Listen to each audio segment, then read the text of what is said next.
A man named Charles was going on a vacation with his brother's wife, and their 3 children. Since there wasn't enough room for 6 people in one car, Charles decided to take his own car and caravan.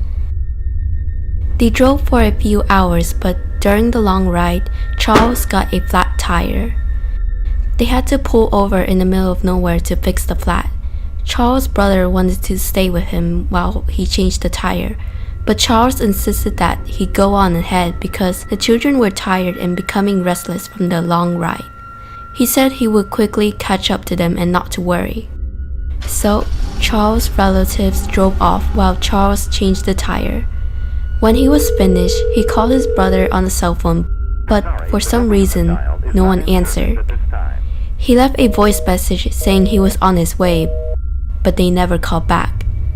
Charles assumed that they had made it to their destination. He drove a few more hours and miles waiting for an answer from his brother, but he never received one. It was getting late in the night and Charles was getting very tired. There were no hotels to stay at in that area, but he found a house out in the middle of nowhere. He called his brother one last time and left a message. "Hi Mark, this is Charles.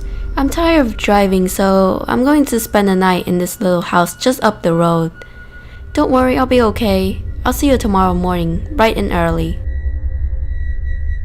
The owner of the house kindly let him stay in for the night. Inside, the home was dark. The old man offered to cook Charles dinner and Charles kindly accepted.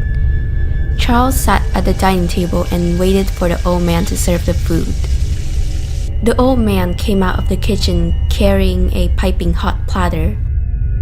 At first, Charles thought it was meatloaf, but as he bit into the meaty dish a few times, he realized that it was not meatloaf. "This is delicious," said Charles. "What's it called?" "It's a Spanish dish," replied the old man. "It's called el carne de tus familias." Charles was confused. "What does that mean in English?" he asked. The man smiled and said, "It means the meat of your relatives."